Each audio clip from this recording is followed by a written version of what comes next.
Lagi ko lang itong nadadaanan noon. Pero ngayon, finally, nadalaw ko na rin bilang pilgrim. Pinagpalang araw sa inyong lahat. Ako nga pala si Beanstings at ito ang vlog number 13 sa ating channel.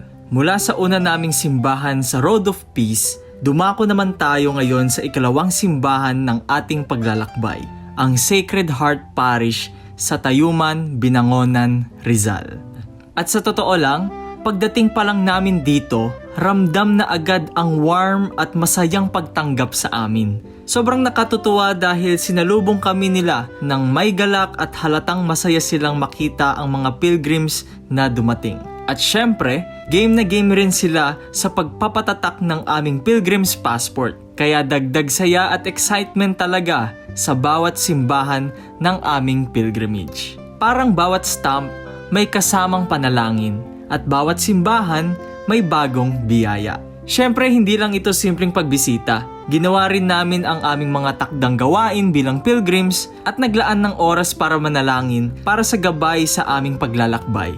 At higit sa lahat, para sa kapayapaan ng mundo. Sa panahon ngayon, talagang napapanahon ang Road of Peace. At sa bawat simbahan, mas lalo mong nararamdaman kung gaano kahalaga ang panalangin. At isa rin sa mga natuwa ako rito ay ang makita mismo ang Sacred Heart of Jesus ng Binangonan, Rizal. Lagi ko kasi itong dinadaanan tuwing papunta ako ng Binangonan Bayan.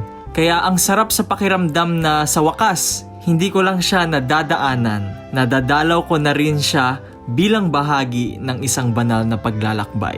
At minsan ang mga lugar na madalas mong makita, sila pa pala ang may dalang espesyal na biyaya sa tamang panahon. Matapos ang lahat ng iyon, nakuha ko na rin ang aking passport, nakabili ng pin at nakakuha rin ng estampita bilang remembrance ng aming pagbisita.